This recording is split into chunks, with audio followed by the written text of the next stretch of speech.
काठमाडौँ महानगरपालिकाका मेयर बालेन्द्र शाह बालेन अहिले युवा पुस्तामा सर्वाधिक चर्चित नाम हो। के वृद्ध के बालक, बालेन हरेक उमेर समूहका लागि परिचित अनुहार हो। काठमाडौँ महानगरपालिकाको मेयरमा उम्मेद्वार बनेदेखि नै सर्वाधिक चासो र चर्चाको चुलीमा रहेका बालेन निर्वाचित पछि त झन शिखरमा छन्। उनका हरेक निर्णय र कदमले काठमाडौँमा मात्रै होइन देशभर तरङ्ग उत्पन्न गराउँदै आएको छ। उनका कतिपय निर्णयहरू त अन्तर्राष्ट्रिय सञ्चार माध्यमका प्रमुख हेडलाइन बनिसकेका छन्। मेयर बनेको 1 वर्षको अवधिमा नै बालेनले न्युयोर्क टाइम्स लगायतका अन्तर्राष्ट्रिय सञ्चार माध्यमबाट आफूलाई विश्वमाझ चिनाउने अवसर पाएका छन्। 753 स्थानीय पालिका मध्येमा यो पहिचान बनाएका बालेन एकलाम मेयर हुन्। काठमाडौँको फोहोर व्यवस्थापनका लागि बालेनले चालेका कदम, त्यसका लागि आएका अवरोधहरूलाई पन्छाउन उनले खेलेको भूमिकादेखि अहिले ग्रेटर नेपालको नक्सा कार्यकक्षमा राख्ने, भारतीय फिल्मलाई प्रतिबन्ध लगाउने, अदालत र सरकारलाई भारतको दलाल भएको आरोप लगाएर उनीहरूका निर्णय आदेश नमान्नेसम्मका उनका अभिव्यक्तिले बालेन्द्र जतिको राष्ट्रवादी नेता नै अर्को छैन कि क्या हो भन्ने अवस्था देशमा सिर्जना भएको छ। के काठमाडौँका मेयर बालेन्द्र यस्तै हुन् त? को हुन् मेयर बालेन्द्र शाह बालेन? आज हामी मेयरका रूपमा काठमाडौँमा उनको 1 वर्ष अनि उनलाई नजिकबाट चिन्ने र चिनाउने प्रयास गर्नेछौँ। 2079 को स्थानीय तहको निर्वाचनमा स्वतन्त्र उम्मेद्वारका रूपमा काठमाडौँ महानगरपालिकाको मेयर पदमा प्रतिस्पर्धा गरेका बालेन शाह काठमाडौँ महानगरपालिकाको मेयरमा निर्वाचित भए। 32 वर्षे शाहले उमेरले आफ्नो बाबुआमा भन्न सुहाउने प्रतिस्पर्धीलाई पछि पार्दै मेयर पदमा निर्वाचित भएपछि बालेन देशका सबै निर्वाचित जनप्रतिनिधि भन्दा चासोको विषय बने। मेयरका उम्मेद्वार केशव स्थापित र सृजना सिंहका अघि कलिला मुना बालेनले स्वतन्त्र उम्मेदवारी दिएर काठमाडौँ महानगरपालिकाको मेयर पदमा विजयी हुँदै इतिहास रच्न पुगे। निर्वाचन अघि पनि उनको बारेमा चर्चा कम थिएन, तर मतदानको दिनसम्म पनि शाहलाई मेयर पदको तेस्रो प्रतिस्पर्धीका रूपमा व्याख्या गरियो। कतिपयले त उनी प्रतिस्पर्धीका रूपमै नदेखिने सम्मको आकलन गरे, तर सबैको सेखी झार्दै निर्वाचन परिणामलाई आफ्नो पक्षमा ल्याएर शाहले इतिहास रचे। बालेनले काठमाडौँ महानगरपालिकाको मेयर पदका लागि नेवार समुदायकै मानिसलाई मात्रै अघि सार्नुपर्छ भन्ने मान्यतालाई पनि गलत साबित गरिदिएका छन्। बालेनको विजयले महानगरवासी परिवर्तनकारी छन् भन्ने पूर्ण प्रमाणित गरिदिएको छ। काठमाडौँ महानगरपालिकामा कुल 1,91,186 मतदान भएको थियो, जसमा शाहले करिब 40% मत एक्लैले प्राप्त गरेका थिए। बालेन शाहको वास्तविक नाम बालेन्द्र शाह भए पनि उनी बालेन शाहको नामले परिचित छन्। 14 वैशाख 2047 मा काठमाडौँको नरदेवीमा जन्मिएका उनी हाल गैरी गाउँ तिनकुनेका स्थायी बासिन्दा हुन्। यो परिवारको पृष्ठभूमि राजनीतिक होइन। आयुर्वेदिक चिकित्सक डाक्टर रामनारायण शाह र ध्रुवा देवी शाहको सन्तानका रूपमा जन्मिएका उनको पुर्ख्यौली थलो भने मध्य प्रदेशमा रहेको महोत्तरी जिल्ला हो। उनका दाजु कुशल चार्टर्ड अकाउन्टेन्ट छन्, भाउजू ब्याङ्कमा काम गर्छिन्, बहिनी चित्रकार हुन्। बालेनकी श्रीमती सबिना जनस्वास्थ्य क्षेत्रमा काम गर्छिन्। बालेन पिता बन्न लागेको पछिल्लो समय उनकी श्रीमती सबिनाले सामाजिक सञ्जालमा तस्विर सार्वजनिक गर्दै जनाउ दिएकी छिन्। शाहको प्रारम्भिक अध्ययन काठमाडौँ नरदेवीमा रहेको जलजला स्कुलबाट भएको हो भने स्कुल पछिको उच्च माध्यमिक तहको अध्ययन काठमाडौँ तिनकुनेमा अवस्थित VS निकेतनबाट गरेका हुन्। उनको स्नातक तहको अध्ययन काठमाडौँमै रहेको व्हाइट हाउस कलेजबाट थियो। त्यहाँ उनले सिभिल इन्जिनियरिङको अध्ययन गरेका थिए। अध्ययनको क्रममा स्नातकोत्तरका लागि उनी भारत पुगेका थिए। भारत कर्नाटकबाट उनले स्ट्रक्चरल इन्जिनियरिङको अध्ययन पूरा गरेका शाहको संलग्नता विभिन्न निर्माण सम्बन्धी कार्यमा समेत रहेको छ। 2072 मा नेपालमा गएको महाभूकम्प पश्चात देशको विभिन्न स्थानमा पुगी उनी पुनर्निर्माणको काममा संलग्न रहे। भूकम्प र कोभिड महामारीका बेला काम गरे पनि नेतृत्वमा नै बसेर काम नगरिकन आफ्नो योजना प्रभावकारी नहुने देखेर उनी काठमाडौँको मेयर पदमा उम्मेदवारी दिने निर्णयमा पुगेका थिए। उनी आफ्नै नाममा रहेको बालेन कन्सल्टिङ र कन्स्ट्रक्सन प्रणालीका सञ्चालक पनि हुन्। शाह र्याप ब्याटल गायक पनि हुन्। नेपाली र्याप ब्याटल दोस्रो लिगका विजेता हुन् भने उनी विगत लामो समयदेखि संगीतको यो विधामा संलग्न रहँदै आएका छन्। र्यापमा उनका लाखौं प्रशंसक रहेका छन्, जो उनको मेयरको यात्राका लागि बलियो आधार बने। कुनै पनि नगरपालिकाको मेयर भनेको त्यहाँको CEO हो भन्ने शाह व्यवस्थापकीय कमजोरीका कारण मेयरहरूले राम्रोसँग काम गर्न नसकेको दावी गर्छन्। 2074 को स्थानीय तहको निर्वाचनमा प्रतिस्पर्धा गर्ने विचार गरे पनि विवेकशील र साझा पार्टीका स्वतन्त्र उम्मेदवारले आशा जगाएका कारण उनले आफू पछि हटेको बताएका छन्। काठमाडौँलाई स्विजरल्यान्ड र सिङ्गापुर बनाउनु पर्दैन, काठमाडौँ नै बनाए पुग्छ भन्ने शाह भक्तपुर नगरपालिकाबाट अत्यन्तै प्रभावित देखिन्छन्। बालेन सानैदेखि संगीततर्फ झुकाव राख्थे। स्याडोज ब्यान्डका गायक स्वप्निल शर्माका अनुसार बालेन राम्रो कविता लेख्छन्। सन् 2007-08 तिर उसले कविता लेखेर देखाउँथ्यो। स्वप्निलले भनेका छन्, राम्रो कविता लेख्थ्यो। पछि उसले र बार्सको ऱ्याप ब्याटलमा भाग लियो। त्यसले उसलाई चर्चामा ल्यायो। काठमाडौँको VS निकेतन कलेजबाट +2, खुमलटारको हिमालयन व्हाइट हाउस इन्जिनियरिङ कलेजबाट सिभिल इन्जिनियरिङ गर्दा नै बालेन राजनीतिक अवस्था देखेर फ्रस्ट्रेट थिए। बालेनसँगै इन्जिनियरिङ पढेका रविन भारतीका अनुसार पहिलो संविधानसभा निर्वाचनका बेला हुने नेपाल बन्द लगायत घटनाले बालेन चिडिन्थे। यसैले त एकपटक प्रहरीले लामो कपाल पाल्न नपाइने नियम ल्याउँदा बालेनले प्रहरी प्रतिकार भन्ने गीत निकालेको उनका सहकर्मीहरू बताउँछन्। पहिलो संविधान सभा अघि बालेन संविधान निर्माणका लागि दबावमूलक कार्यक्रम वी फर कन्स्टिट्युसन अभियानमा सहभागी हुन्थे। त्यसपछि उनी पढ्न भारत गए। बेंगलोरबाट स्ट्रक्चरल इन्जिनियरिङमा विशेषज्ञता हासिल गरे। नेपाल फर्किएपछि बालेनले इन्जिनियरिङको पेशागत काममा तीव्रता दिए। पुनर्निर्माणको काममा संलग्न भएकै समयमा बालेनले एक फ्रान्सेली इन्जिनियरसँग काम गर्ने मौका पाए। बालेनकी श्रीमती सबिनाका अनुसार ती इन्जिनियरले बालेनमा राम्रै छाप पारे। ती फ्रेन्च इन्जिनियरले तिमीहरूको देश सांस्कृतिक रूपमा धनी छ, तर पनि यो ठाउँ कसरी कन्क्रिटको जंगल जस्तो भयो भनेर सोधेका रहेछन्।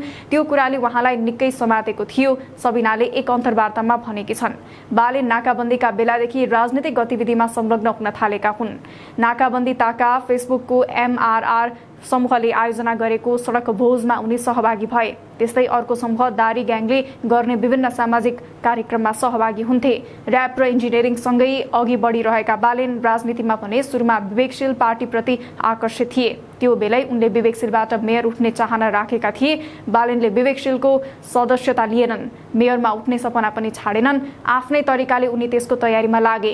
बालेनले गत मङ्सिरमै काठमाडौँ महानगरपालिकाको मेयरमा उठ्ने घोषणा गरेका थिए। सामाजिक सञ्जाल फेसबुक मार्फत मेयरमा उठ्ने जानकारी गराएर उनी त्यति बेलैदेखि प्रचार प्रसारमा सक्रिय बनिसकेका थिए।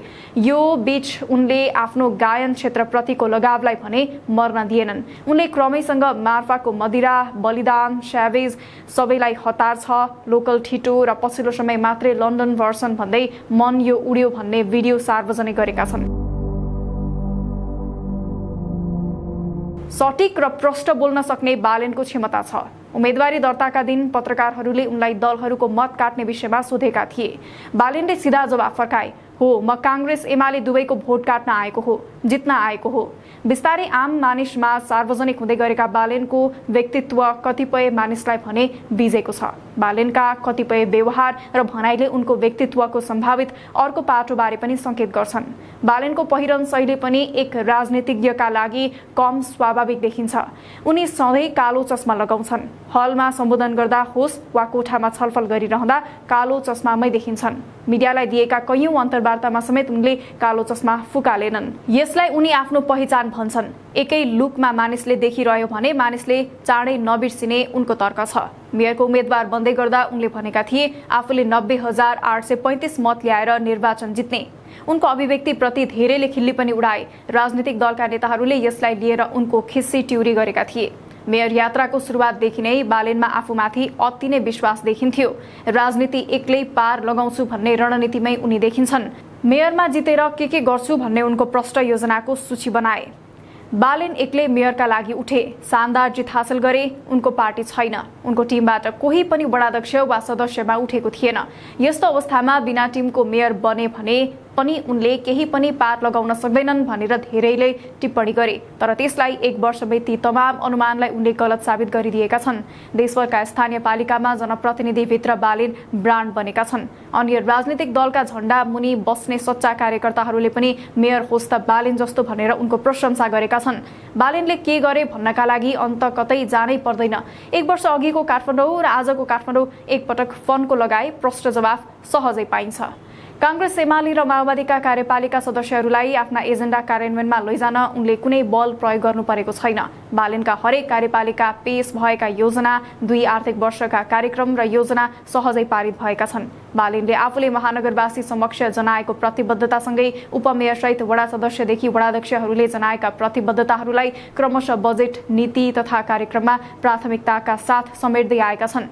देशभरका स्थानीय तहका एकै दलका प्रमुख र उपप्रमुख भएका पालिकाहरूमा समेत तीव्र असन्तुष्टिहरू सार्वजनिक हुने गरेका छन्। तर स्वतन्त्र मेयर बालेन नेतृत्वको काठमाडौँ महानगरमा असन्तुष्टि असन्तुष्टि र अवरोध चर्किन अवस्था बालेनले आउन दिएका छैनन्। बरु सबै दलका प्रतिनिधिहरूले जनप्रतिनिधिका रूपमा हामी सबैको शिर ठाडो बनाउने काम मेयर साहबले गर्नुभएको भन्दै कार्यपालिका बैठकमा मेयर बालेनको मुक्त कण्ठले प्रशंसा गर्ने गरेका छन्। स्वतन्त्र मेयर बालेनले चुनावी मैदानमा उत्रदै गर्दा 28 बुँदे प्रतिबद्धता सार्वजनिक गरेका थिए। बालेनका प्रतिबद्धताहरूमा होम डेलिभरी, आइडिया बैंक, भ्रष्टाचार विरोधी ब्युरो, कल सेन्टरदेखि मेट्रो साइबर ब्युरोसम्म छन्।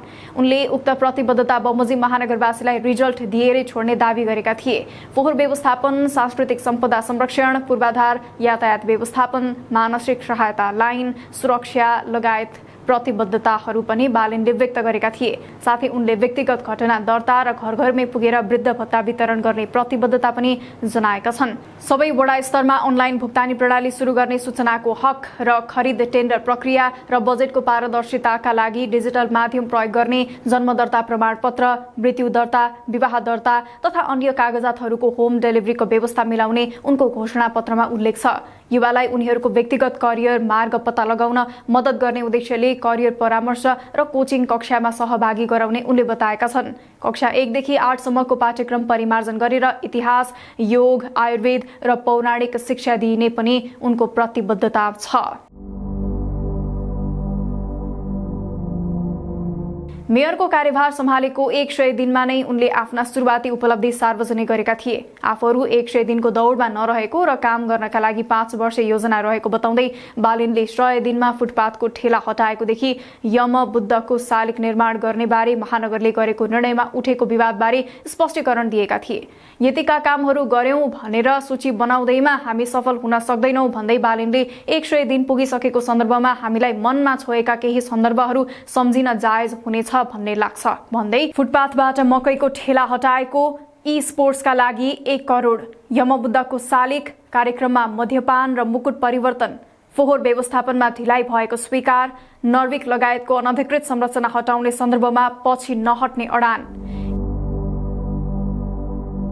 महानगरको नेतृत्व सम्हालेको 1 वर्ष पूरा भएको अवसरमा बालेनले केही उपलब्धिहरू सार्वजनिक गरेका छन्, जसमा 25 पार्क, 42 किलोमिटर सडक कालोपत्री, 123 रोपनी सार्वजनिक जग्गाको संरक्षण, 1500 मिटर फुटपाथ निर्माण, 7 किलोमिटर नयाँ ढल निर्माण लगायत रहेका छन्।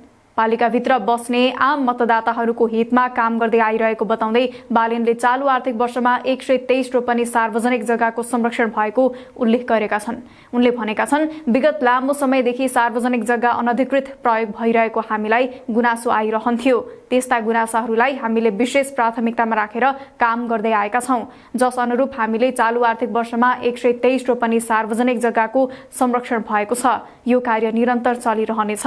यस्तै घोषणा पत्रमा शारीरिक तन्दुरुस्ती, मानसिक सतर्कता र भावनात्मक रूपमा स्थिरता कायम राख्ने पार्कहरूको निर्माण गर्ने उल्लेख गरेका थियौं। सोही अनुरूप 25 वटा नयाँ पार्कको निर्माण भएको उनले बताएका छन्। शहरको सुरक्षा र पैदल यात्रीहरूलाई सहजता प्रदान गर्नको लागि महानगरले 1700 वटा स्मार्ट सडक बत्ती जडान गरेको छ। यस्तै बालेनले 42 किलोमिटर सडक कालोपत्री, 7 किलोमिटर नयाँ ढल निर्माण, 1500 मिटर फुटपाथ निर्माण भएको उल्लेख गरेका छन्। बालेनले थप प्रगतिमा भनेका छन्, सार्वजनिक शौचालयहरू र सामुदायिक विद्यालय भवनहरू निर्माण तथा मर्मत लगायतका पूर्वाधार विकासका कार्यहरू सम्पन्न भएको छ। पैदल यात्रीहरूको सहज आवागमनका लागि फुटपाथको उपयोग सहज र सरल बनाइएको छ। यति मात्र होइन, चुनावका वचन पूरा गर्दै उनले 30 बढी सेवा घरबाटै लिन सकिने व्यवस्था गरेका छन्, जसमा बालेनको केएमसी एप अपोइन्टमेन्टदेखि कर तिर्नेसम्म रहेका छन्। मेयर शाहले एकीकृत डिजिटल सुशासन प्रणाली केएमसी एप लन्च गरेका छन्। एपबाट अधिकांश कार्यालयहरू पुग्नुपर्ने कामहरू सहजै गर्न सकिनेछ भने मेयर शाहसँग अपोइन्टमेन्ट लिन समेत एपबाट सकिने प्रबन्ध गरिएको मेयर शाहले बताएका छन्। उक्त एपबाट 30 भन्दा बढी प्रकारका सिफारिसहरू अनलाइन राजस्व, नगर प्रमुखसँग भेटघाटका लागि अपोइन्टमेन्ट, च्याटबोट, महानगरको बारेमा विभिन्न सूचना तथा समाचारहरू, विभागत कार्य विवरण सहितको डिजिटल नागरिक वडापत्र, हेलो मेयर, जनगुनासो, स्मार्ट कर, प्रकाशित राजपत्रहरू, पर्यटकीय स्थलहरू, आकस्मिक सेवाहरू जस्तै रगत, एम्बुलेन्स, दमकल तथा प्राकृतिक प्रकोप, सार्वजनिक शौचालयहरूको बारेमा सेवा लिन पाइनेछ। एपबाट महानगरका सेवाग्राहीहरूले अनलाइन मार्फत जुनसुकै ठाउँबाट महानगरको सेवा लिन सकिने व्यवस्था रहेको छ। काठमाडौँमा शहर सौन्दर्यकरणका लागि अव्यवस्थित तार हटाउनका लागि सरकारवाला निकायहरूलाई पटक पटक आग्रह गर्दा पनि अटेरी गरेपछि बालिनले आफ्नो अधिकार क्षेत्रको प्रयोग गर्दै तार काट्ने अभियान सुरु गरे। उनले विपन्न एवं लक्षित वर्गहरूलाई दिनुपर्ने कुल शय्याको 10% छुट्टाई निशुल्क उपचार उपलब्ध गराउने सम्बन्धमा स्वास्थ्य मन्त्रीको ध्यानाकर्षण गराएरै कार्यान्वयनमा ल्याए। ज्येष्ठ नागरिकका लागि निशुल्क उपचारको व्यवस्था गराएका छन्। छत्रपाटी निशुल्क चिकित्सालयमा 29 वटा सेवाहरू निशुल्क पाइनेछ। यस्तै महानगरका विद्यालयमा अनिवार्य छात्रवृत्ति परीक्षा, महानगर आफैले सञ्चालन गर्ने अनलाइन नक्सा पास प्रणाली, काठमाडौँका सडकलाई सौन्दर्यकरण गर्न हरियाली अभियान पनि उनले सुरु गरेका छन्, जसमा सडकका छेउमा फूल सहितका गमलाले अहिले काठमाडौँ सडकको सौन्दर्यता बढाएका छन्। कानून कार्यान्वयनमा निर्मम ढंगले प्रस्तुत हुँदै आएको बालिनले सडक पेटी अवरोध गरी बिक्रीका लागि राखिएका विभिन्न सामग्री जफत गरी जरिवाना तिराउँदै आएका छन्। तर यो अभियानबाट बालिनले आलोचना पनि खेप्नु परेको छ। नगर प्रहरीहरूबाट ज्यादती भएको गुनासो आएपछि महानगरले 1 दर्जन नगर प्रहरीलाई कारबाही समेत गरेको छ। दबाव र खबरदारीले मात्रै भ्रष्टाचार निर्मूल नहुने भन्दै बागमतीमा नेतालाई चोबल्नु पर्ने सार्वजनिक अभिव्यक्ति दिएका बालिनले काठमाडौँ महानगरपालिका अन्तर्गतका कुनै पनि कार्यालयमा भ्रष्टाचारजन्य कार्य भएमा प्रमाणसहित सम्पर्क गर्न अनुरोध गरेका छन्। उनले महानगरपालिका कार्यालयमा कुनै कर्मचारीले कुनै पनि प्रकरणमा पैसा मागेमा अडियो र भिडियो सहित प्रमाण पठाउन अनुरोध गरेका छन्। बालिनले आफ्नो कार्यकक्षको भित्तामा ग्रेटर नेपालको नक्सा राखेर सारा नेपालीको मात्रै होइन भारतीय नेतृत्वको ध्यान खिचेका छन्।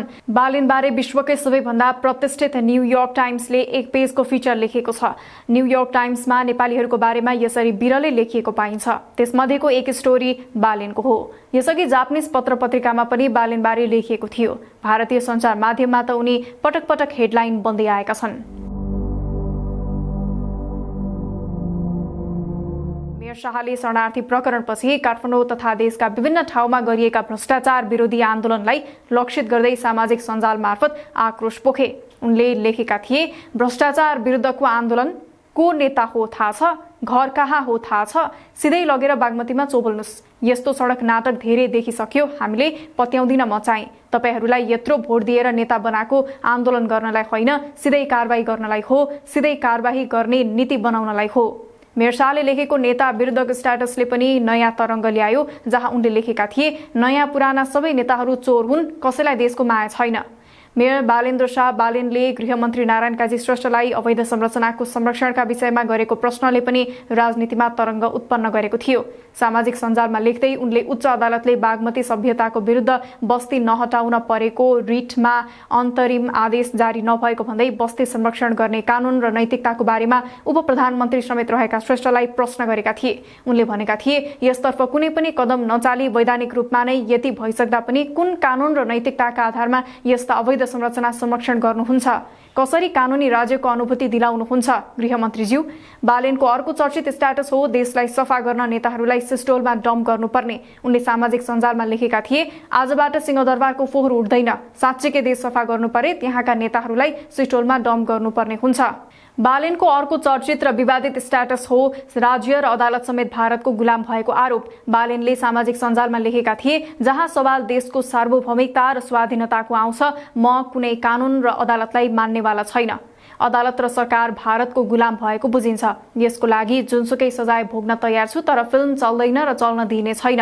यस स्ट्याटसकै कारण अहिले बालिन अदालतको अपहेलनाको तारिख खेपिरहेका छन्। अदालतले आफूलाई तारिख पत्र थमाएपछि उनले फेरि अर्को स्ट्याटस लेखे। उनले लेखे, आज एउटा विशेष दिन, आजबाट म तारिखमा छु भारतको सांस्कृतिक हस्तक्षेपको विरोध गर्दा, र आजै प्रधानमन्त्रीज्यूले छुट पाउनुभयो भारतले यो देशको प्रधानमन्त्री बनाउँछ भन्दा।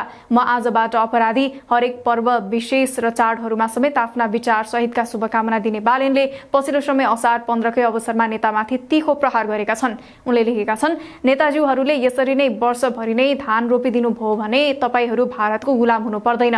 नेताहरूप्रति कटाक्ष गर्दै उनले अर्को एक स्ट्याटस पनि लेखेका छन्। प्रधानमन्त्रीको अभिव्यक्तिसँग जोडिएको स्ट्याटसमा बालिनले भनेका छन्, हामीलाई प्रचण्डज्यू भन्दा प्रचण्डज्यूलाई प्रधानमन्त्री बनाउने सांसदहरूमाथि शङ्का लाग्यो। दिल्लीको आदेश मान्ने सांसदको बहुमत रहेछ सरकारमा।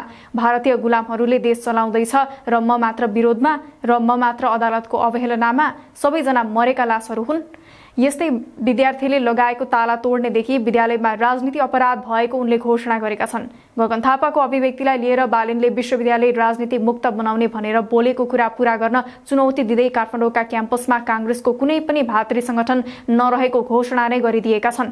यस्तै बालेनका निजी शिक्षकहरूलाई पनि सरकारी तलब स्केल अनुसार नै सेवा सुविधा दिने, अनिवार्य छात्रवृत्ति, घरबहाल कर नउठाउन सरकारलाई सचेत गराउने लगायतका उनका निर्णयहरूले पनि नयाँ तरङ्ग सिर्जना गरिदिएका छन्।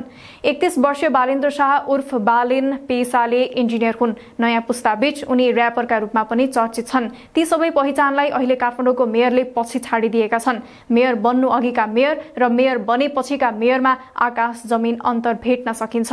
नयाँ पुस्ताले रुचाएका पेशाकर्मी र्यापर तथा कवि लेखक शाहको राजनीतिक अवतारको चर्चा भने सामाजिक सञ्जालमा बढी छ। उनका विरुद्ध सामाजिक सञ्जालमा एक शब्द पनि सुन्न उनका प्रशंसकहरू तयार छैनन्, किनकि बालेन उनीहरूका ब्रान्ड बनिसकेका छन्। बालेन प्रतिको छाप उनी जे गर्छन् सही गर्छन् र जनहितकै लागि गर्छन्। एकल प्रयोगको प्लास्टिकलाई निषेध गर्ने, निर्माण कार्यमा प्रयोग हुने निर्माण सामग्रीको गुणस्तर र मापदण्ड निर्धारण गर्ने, सडक पेटीमा पैदल यात्रालाई सहज एवं अपाङ्ग मैत्री बनाउनका लागि सडक पेटीमा रहेका अवरोध, ट्याङ्की, पर्खाल, बिजुली तथा टेलिफोनका पोल तथा डिस्ट्रिब्युसन बक्स, कम्युनिकेसन बक्स जस्ता संरचना स्थानान्तरण, उज्यालो सहर मेरो महानगर परियोजनालाई गौरवका योजनाका रूपमा सञ्चालन गर्ने, विभिन्न 100 स्थानमा हाई मास लाइट जडान गर्ने, सार्वजनिक ऐलानी प्रति नदी उकास, नदी किनार, नदी करिडोर, गुठी तथा सरकारी जग्गाको लगत अध्यवधिक गरी उपयोग गर्ने, सार्वजनिक जग्गा अतिक्रमण गरी बनाइएका अनधिकृत संरचना हटाई खुला क्षेत्रका रूपमा विकास गर्ने, सम्पूर्ण सडकलाई आगामी 3 वर्षभित्र गुणस्तरीय पक्की सडकमा रूपान्तरण गर्ने, सडक पेटीको स्तरोन्नतिका लागि धुलो रहित काठमाडौँ बनाउने, खुला संग्रहालयका रूपमा विकास गर्ने, अत्यावश्यक सेवा परिभाषित गरी सेवा प्रवाहलाई 16 घण्टासम्म सञ्चालन गरिने, वार्षिक रूपमा 1 लाख रुख बिरुवा रोपी महानगरलाई हराभरा बनाउन मेरो रहर हरित सहर गौरवको योजना सञ्चालन गर्ने, चराचुरुङ्गीको वासस्थान सुनिश्चित गर्नका लागि महानगरभित्र रहेका सहरी जंगलको संरक्षण तथा सम्वर्धन गर्ने। मानव नै त हुन् बालेन, काम गर्दा गर्दै गल्ती कमजोरी हुन्छन् नै। फेरि आलोचना र प्रशंसा त झन् एक सिक्काका 2 पाटा जतिकै हुन्। आलोचनाले नै सफलताको सिडी चढाउने गर्दछ। दया, माया र प्रेमले प्रशासन नचल्ने भएपछि, नियम कानूनमा बाधिएपछि कठोर त बन्नै पर्छ। यसैले त जसरी बालेनका हरेक कदमले काठमाडौँवासीको मन छुने गर्छ, उनका यस्तै मन छुने केही कदमहरू भित्री पाटोबाट हेर्दा भने उनकै आलोचनाको कारण बन्न पुगे। त्यसभित्र पर्दछन् काठमाडौँका अवैध संरचना हटाउने डोजर अभियान, थापाथलीको सुकुम्बासी, बस्ती हटाउने अभियान, काठमाडौँका सडकमा सडक व्यापार व्यवसाय बन्द गर्ने अभियान, टुकुचा उत्खननको अभियान, त्यसमाथि बनेका संरचना हटाउने अभियान अनि सिंहदरबारको फोहोर नै नउठाउने उनको निर्णय अनि विभिन्न समयका केही स्ट्याटसले उनी आलोचनाको केन्द्रमा परे। पछिल्लो समय त कुनै समय बालेनकै पक्षमा उभिएको इनफ इज इनफ अभियान पनि बालेन विरुद्ध नै उत्रियो। उनीहरू महानगरकै अघि उभिएर बालेनकै चर्चित गीत गरिबको चमेली बोलिदिने कोही छैन भन्दै गीत गाउन पुगे। आजलाई यति नै। Thanks for watching. तपाईहरूलाई आजको सामग्री कस्तो लाग्यो? आफ्नो जिज्ञासा, सल्लाह, सुझाव भए अवश्य कमेन्ट गर्नुहोला। अनि यस्तै सामग्री हेर्न हाम्रो युट्युब च्यानललाई पनि सब्स्क्राइब गर्नुहोस् है। धन्यवाद।